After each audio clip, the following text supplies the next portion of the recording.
Fees सक्करको लागि सर्वप्रथम ल्याउँ हेडसिङ। यो हेडसिङ हो र त्यसपछि हामीलाई चाहिने हुन्छ मस्पेट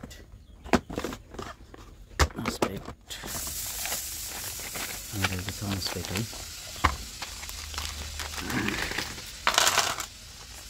मस्पेट यो एकै नम्बरको हो।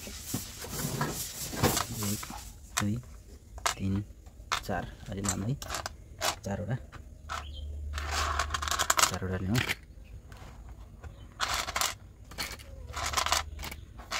यसलाई फेरि यहाँ स्टोर गरौँ।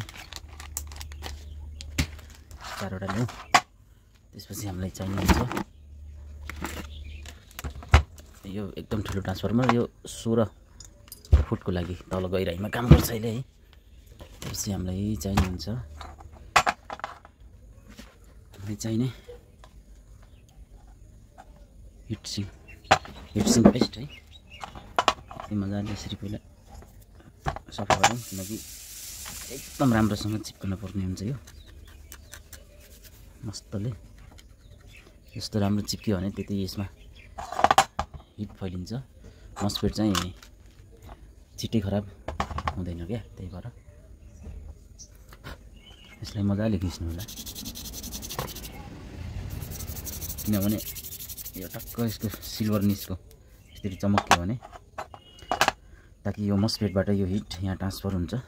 थाहा जति पनि हजुरलाई जसलाई थाहा छ उहाँलाई अब थाहा नै छ होइन। अब थाहा नहुनेहरूको लागि मात्र ल यो हिटिङ पेस्ट ल्याउँ। यसलाई मस्तले यहाँ लगाइदिउँ है। यसलाई मस्तले यहाँ लगाइदिउँ यसरी सबैलाई।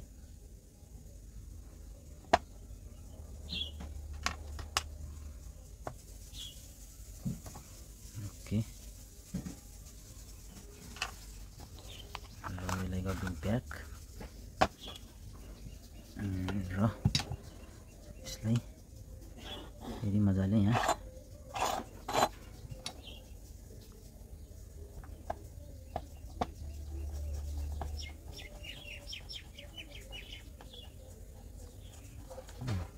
लगाइदिउँ।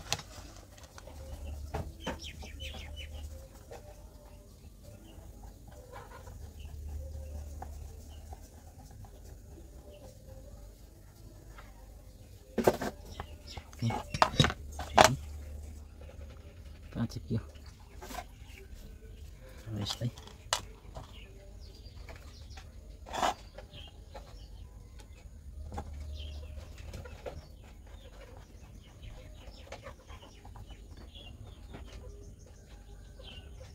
ओके।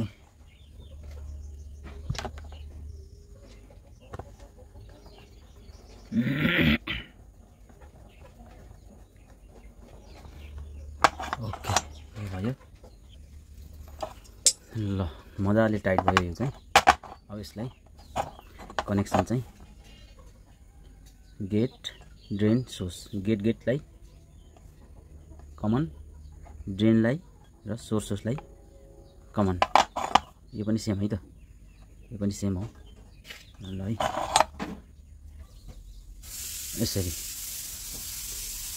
यो तारले यस्तै सर्ट दिए पनि हुन्छ है। मैले फेरि अलि थोरै दुईवटालाई यतिले नै पुग्छ, त्यही भएर मैले यस्तै गरेँ र मैले दुवैलाई सेम गरेँ।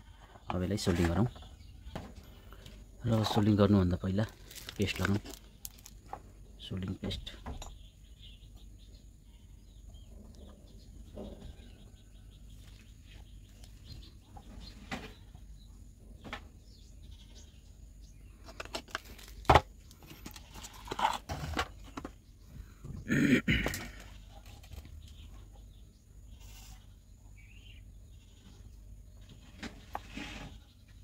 सोल्डिङ गर्दा एकदम राम्रोसँग लगाउनु होला, टच हुनुहुन्न एक आपसमा,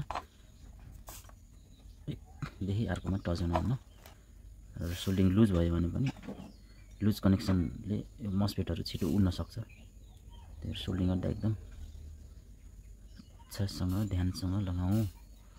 यो अलिकति नपुग्ने हुनाले अहिले यो थोरै तारलाई जोइन गर्न गइरहेको छु यसरी।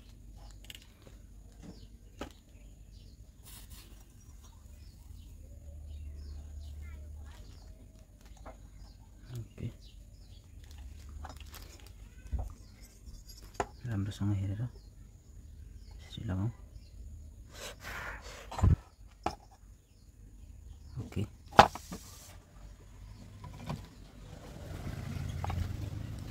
यसलाई काट्दिउँ।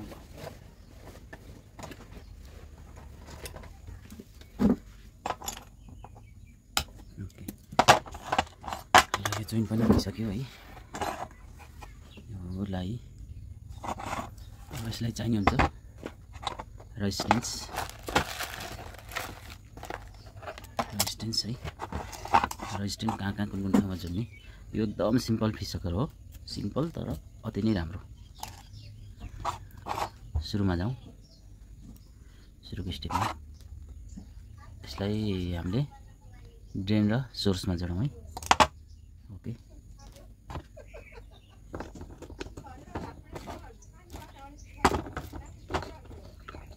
सोल्डिङ लगाउँ।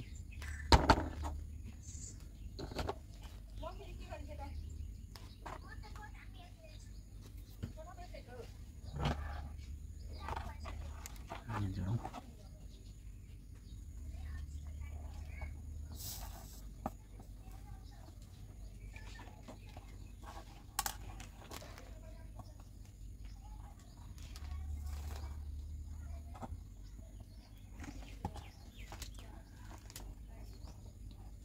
ड्रेन र सोर्समा है।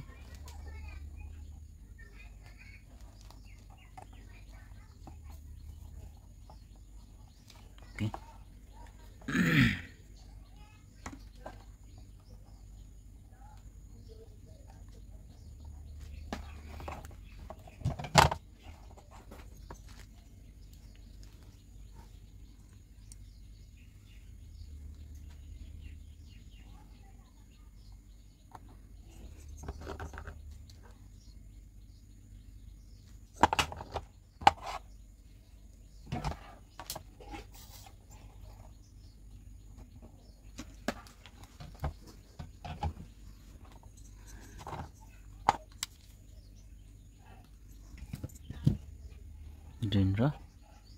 ड्रेन भयो, सोर्स र गेट। ड्रेन र गेट है, सरी म सोर्स भन्छु।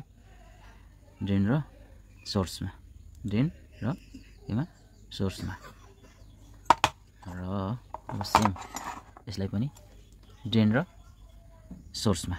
ड्रेन सम्झिराख्नुहोस् है, ड्रेन र सोर्स, यसलाई पनि सेम।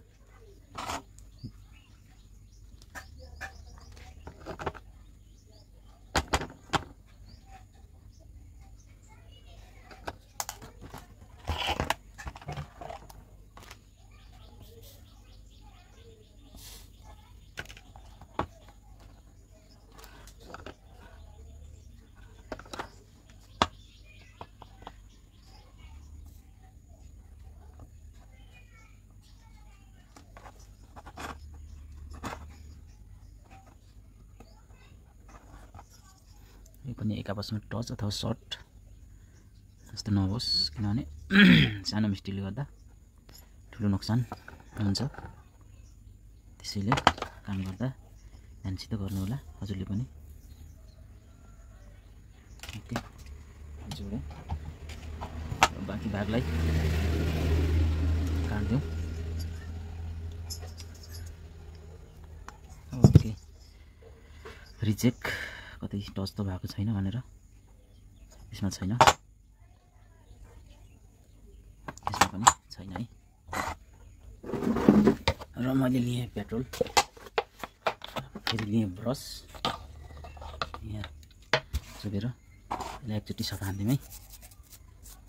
किनकि यो सोल्डिङ पेस्टले गर्दा थोरै भए पनि रेजिस्टेन्स बढाइदिन्छ, त्यो भएर सर्ट हुने पनि गर्दछ। त्यो हुनाले रेजिस्टेन्सको पेस्ट यसरी सर्ट अलिकति सोल्डिङ पेस्टले पनि केही चाहिँ सर्ट गराउने सम्भावना भएको हुनाले र अब ढिला नगरी फटाफट जाउँ ट्रान्सफर्मर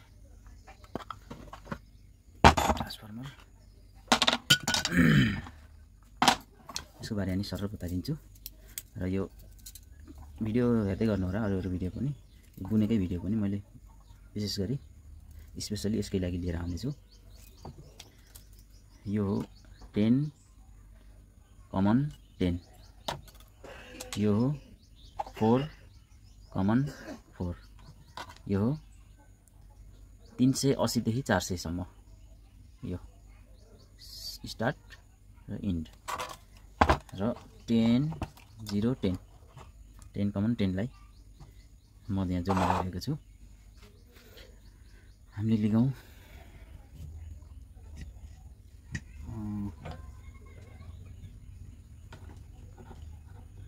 50K को रेजिस्टेन्स है, सरी 50 ओम्स को। यो मैले दुईटा जोडेर 50 ओम्स बनाएको छु। अनि 4007 को डायोड है त।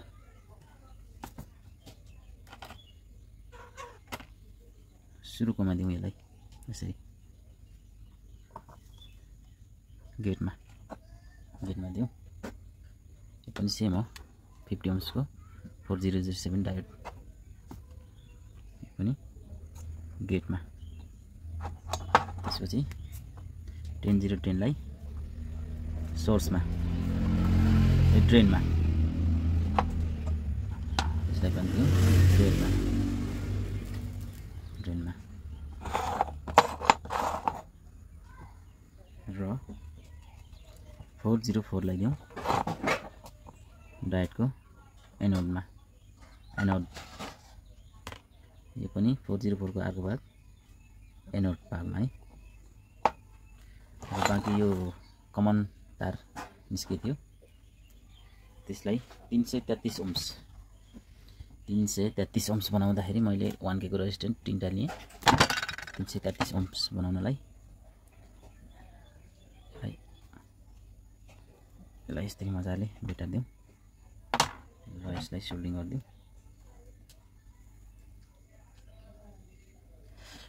हेर्नुहोस् है, सबभन्दा खेल यसको पनि छ।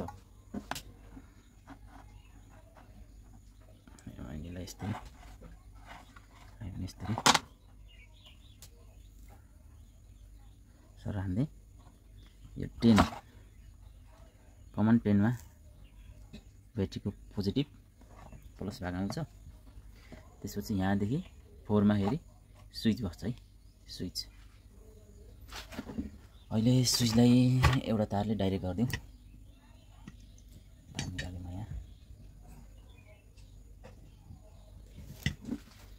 स्विचलाई डाइरेक्ट गरिदिउँ है।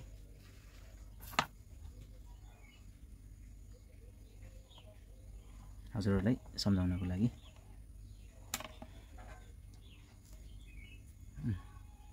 स्विचलाई डाइरेक्ट गर्ने र लेट्स चेक गरौँ।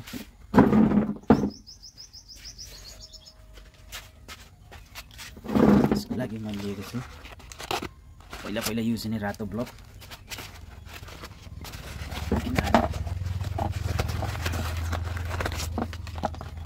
हेर्नुहोस् 500 वाटको रातो ब्लक ठुलो छ। ओके, यसमा मैले जोडेको छु 2.5 को क्यापेसिटर। अनि यो 380 टु 400 राउन्डको यो एसी आउटपुट भयो।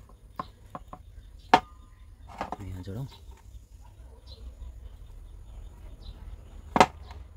500 वाटको ब्लक कतिको ग्लो हुन्छ। यहाँ रहेको छ ट्रान्सफर्मर, यहाँ रहेको छ मस्फेट। ब्याट्रीको पोजिटिभ, यहाँ नेगेटिभ हुन्छ। अब यहाँ एउटा तारले चाहिँ यो दुईटालाई कमन गर्न छ। हेर्नु है त, कमन गर्ने चाहिँ ब्याट्रीको माइनस भाग आउँछ है।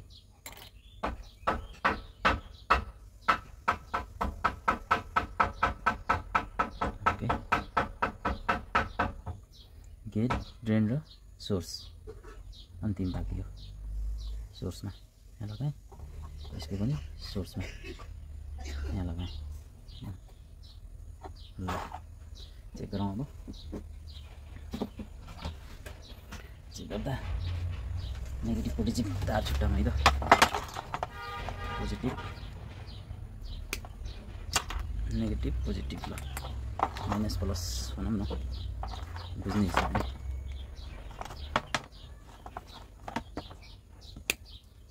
तारले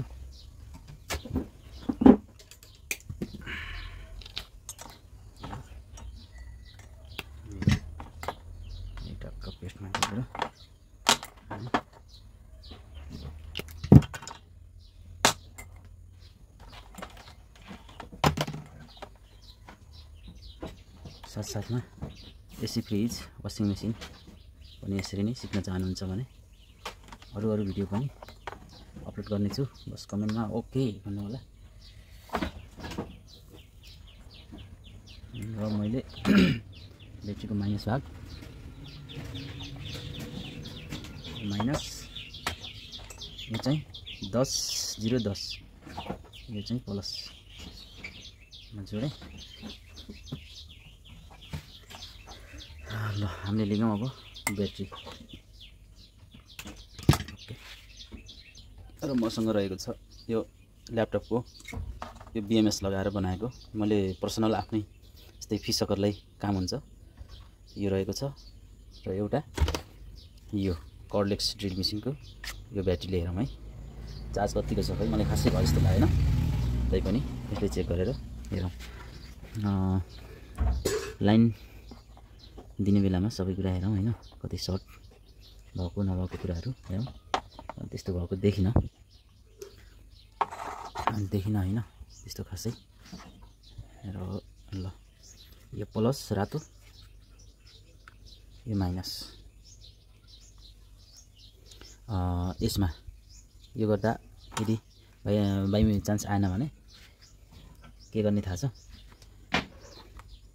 यो 404 लाई उल्टाइदिने।